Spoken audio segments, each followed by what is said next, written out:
saya Galati Mas Kemanto dengan 20606055 program studi pendidikan sosiologi.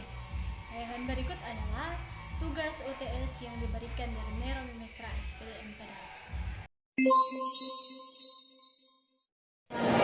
Siang. Saya Galati Mas Kemanto, jurusan pendidikan sosiologi, dan saat ini saya mendapat tugas wawancara dan Mimestra SPD MPD.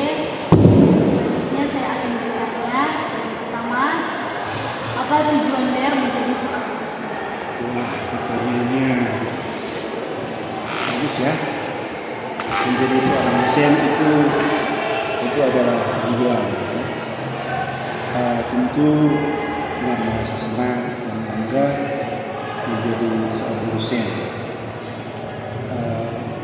Memang tidak langsung bercita-cita untuk jadi dosen.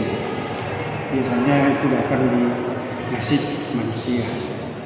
Pada saat kita memulai kuliah, langsung terasa di satu kelas itu mahasiswa-mahasiswa yang menonjol, yang suka bertanya atau suka menjawab. Apabila ada pertanyaan dari dosen, itu saya langsung spontanitas bertanya atau menjawab. Nah, tentu bibit-bibit yang bagus ini itu dikembangkan terus. Selesai S1, langsung kami dipanggil untuk ikut tes menjadi dosen. Karena dipilih dari sekian banyak mahasiswa, saya antara lain yang terpilih untuk menjadi dosen.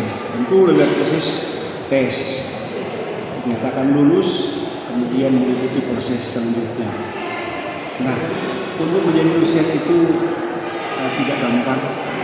Itu terutama tanggung jawab akademik, ya, tanggung jawab real. Apabila saya mengikuti profesi sebagai dosen, tentu sikap perilaku saya harus menyerupai syarat-syarat menjadi dosen.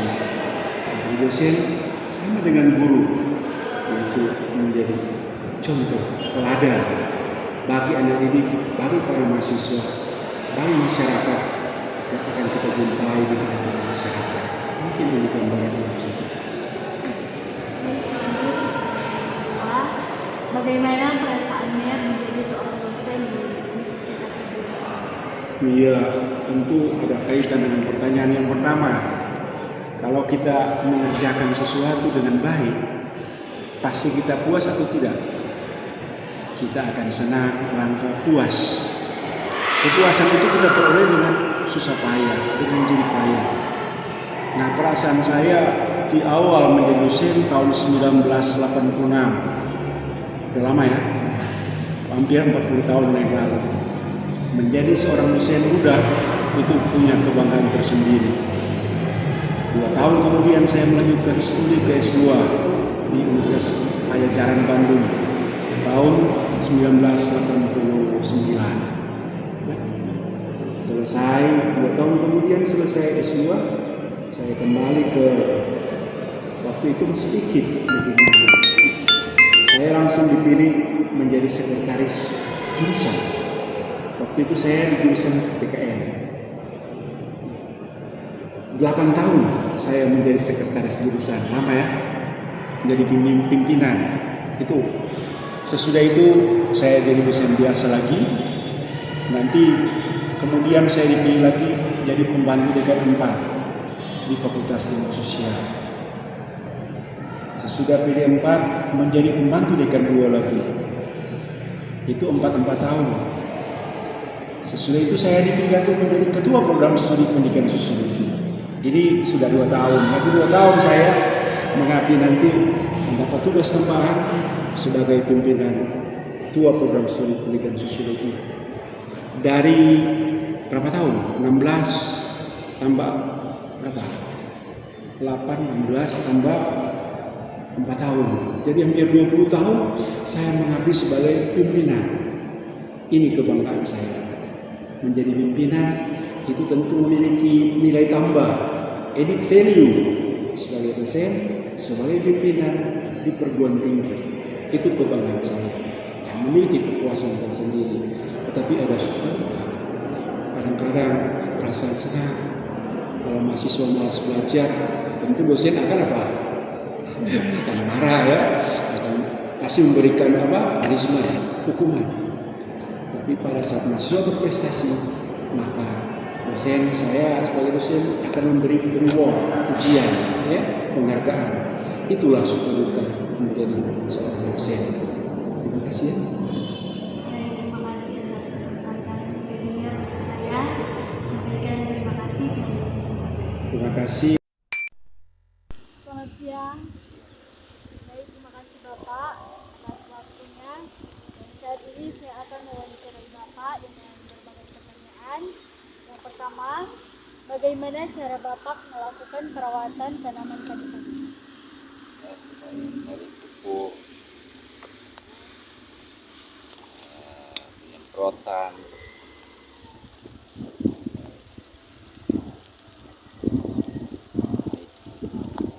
Baik, yang kedua, sejak kapan Bapak melakukan kegiatan menanam padi? lama no, dari 20-an. Baik, terima kasih atas kesempatan Bapak.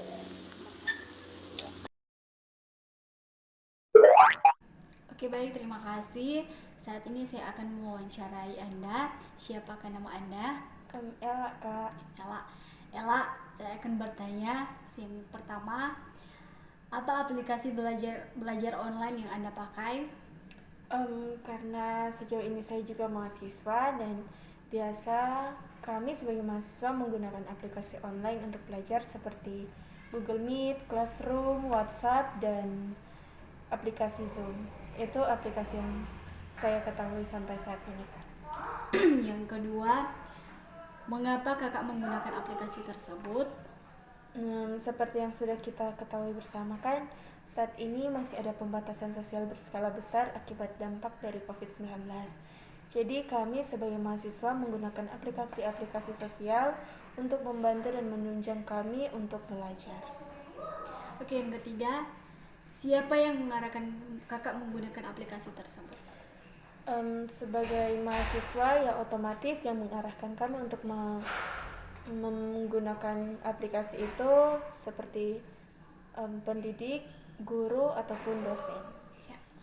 Yang keempat, kapan kakak mulai menggunakan aplikasi tersebut?